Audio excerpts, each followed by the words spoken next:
அதிசயம் என்னவென்றால் அதன் இரு பக்கம் கூறியிருக்கும்.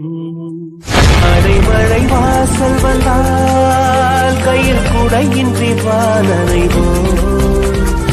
அடையாளம் தான் துறப்போம், எல்லா தேசத்திலும் போய் வசிப்போம்.